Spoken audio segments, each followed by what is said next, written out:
Indonesian authorities have already transferred dismissed Bamban Mayor Alice Go to the custody of Philippine officials in Jakarta. Interior Secretary Benhur Abalos and PNP Chief General Romel Marbil are in Jakarta to personally fetch Go following her arrest. The Bureau of Immigration says it is now holding Go's Philippine passport. According to the Philippine National Police, Go will be brought to their headquarters in Camp Crame, Quezon City upon her arrival in the Philippines from Indonesia on Thursday evening, September 5. PNP spokesperson Colonel Jean Fajardo said Go will undergo a medical examination at Camp Crame before being turned over to the Senate.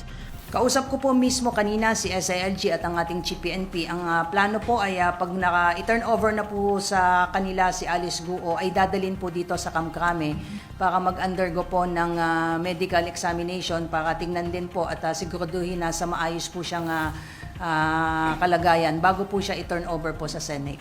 Asked why Go will be brought to Camp Crame, Fajardo explained it is because the PNP was assigned to serve the arrest warrant against Go. Ang PNP po ang naatasan na mag-serve po ng warrant of arrest at bit-bit po natin yung warrant of arrest na galing po sa Office of the Sergeant of Arms ng Senate po at yun po yung basihan kung bakit po natin siya i-custody. Go was arrested in Tangerang City, Jakarta, Indonesia on September 4. The former mayor is facing an arrest warrant from the Senate due to her absence at the July 10 hearing of the Committee on Women, Children, Family Relations, and Gender Equality. Go is also facing charges of qualified human trafficking and money laundering.